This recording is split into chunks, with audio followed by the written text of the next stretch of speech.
University of Pittsburgh, they were doing a study where they were taking the scalps of 5-month-old aborted babies and they were grafting them onto lab rats and lab mice to see how much longer they could keep them growing for. And you can actually see the photographs in the published study of little baby scalps grafted onto the backs of lab rats, growing little baby hairs. Those would have been the little hairs growing on the heads of little infants in Pittsburgh if they hadn't been killed by abortion and then stitched onto lab rats for experimentation. This study was funded by a grant, by multiple grants from the NIAID office, which is run by Dr. Anthony Fauci.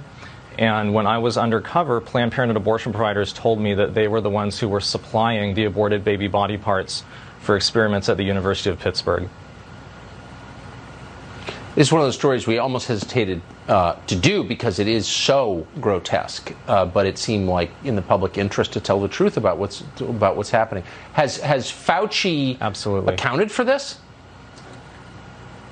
No, and Dr. Anthony Fauci owns every bit of this study because as the head of, and owns every bit of this issue because as the head of the NIAID office, the buck stops with him in terms of how those grants are spent, whether they're being monitored and made sure that they're ethically and legally and just compliant as far as good stewardship of taxpayer money.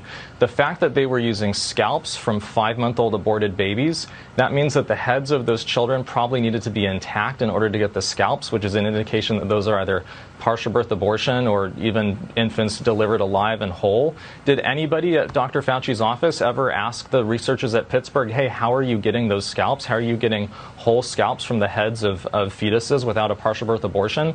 I think that Dr. Fauci should be brought in front of the Senate or in front of the United States Congress and ask those questions directly about what his office did to make sure that these grants and that these barbaric experiments were in compliance with all the applicable federal laws and regulations for those federal taxpayer grants.